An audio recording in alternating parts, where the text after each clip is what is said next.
Hi friends, welcome to our YouTube channel. இன்றைக்கி இந்த வீடியோவில் கரம் மசாலா நம்ம எப்படி பண்ணுறதுன்னு பார்க்கலாம் வாங்க. இந்த கரம் மசாலா நம்ம வீட்லேயே ரெடி பண்ணி வச்சுக்கலாம். எல்லா குழம்புக்குமே யூஸ்ஃபுல்லாக இருக்கும். வாங்க எப்படி பண்ணுறதுன்னு பார்க்கலாம். நான் 2 சுருள் பட்டை எடுத்திருக்கேன். அந்த 2 சுருள் பட்டையும் இந்த மாதிரி நம்ம உடச்சி சேர்த்துக்கலாம். அப்போ தான் நம்ம வறுக்கும்போது எல்லா சுருள் பட்டையுமே நல்லா ஈவனாக வறுபடும். அதுக்காக தான் இந்த மாதிரி உடச்சி சேர்த்துக்கோங்க. கொஞ்சம் நல்ல ஒரிஜினல் சுருள் பட்டையாக பார்த்து வாங்கிக்கோங்க. அப்போ தான் அதோட ஸ்மெல் நல்லாயிருக்கும். இப்போ 2 ஸ்பூன் கிராம்பு சேர்த்துக்கோங்க. அப்புறம் 2 ஸ்பூன் ஏலக்காய் சேர்த்துக்கோங்க. ஒரு 8 நம்பர் அன்னாச்சி பூ சேர்த்துக்கோங்க. 5லேருந்து 8 வரைக்கும் கூட நீங்கள் சேர்த்துக்கோங்க. இது ஜாவித்திரி, 2 ஜாவித்திரியை நான் பிச்சு போட்டு சேர்த்துருக்குறேன். 3 ஸ்பூன் அளவுக்கு மிளகு, அப்புறம் ஒரு 3 ஸ்பூன் அளவுக்கு ஜீரகம், ஒரு 2 ஸ்பூன் சோம்பு சேர்த்துக்கோங்க. அப்புறம் லாஸ்ட்டாக ஒரு 3 ஸ்பூன் மல்லி சேர்த்துக்கோங்க.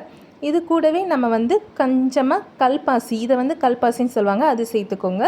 கடைசியாக ஒரு 8 பிரியாணி இலை சேர்த்துக்கோங்க. நான் சின்னதாக இருக்கிறதுனால 8 சேர்த்துருக்கேன். நீங்கள் பெருசாக இருந்தால் 4 கூட சேர்த்துக்கோங்க. சேர்த்துட்டு இது எல்லாத்தையுமே மீடியம் ஃப்ளேமில் வச்சு நல்லா வாசனை வர்ற வரைக்கும் நல்லா வறுத்துக்கோங்க. 5 நிமிஷத்துக்குள்ளேயே நல்ல வாசனை வந்துடும். வாசனை வந்த பிறகு நம்ம அடுப்பை ஆஃப் பண்ணிவிட்டு இதை ஆற வச்சுருங்க.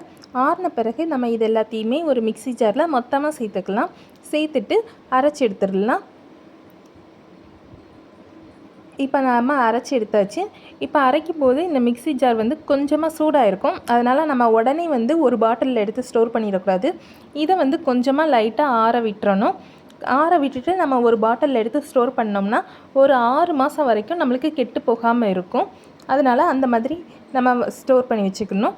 கொஞ்சம் நல்லா ஆறிடணும். இப்போ ஒரு பாட்டிலில் ஸ்டோர் பண்ணியாச்சு. இந்த மசாலா நம்ம எல்லா வகையான குழம்புக்குமே நம்ம யூஸ் பண்ணலாம்.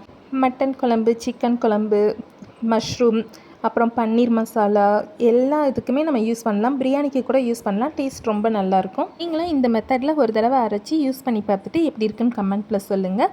நம்ம வீடியோ பிடிச்சிருந்துச்சுன்னா நம்ம சேனலை சப்ஸ்கிரைப் பண்ணி வீடியோவை லைக் பண்ணிக்கோங்க. தேங்க்யூ ஃபார் வாட்சிங்.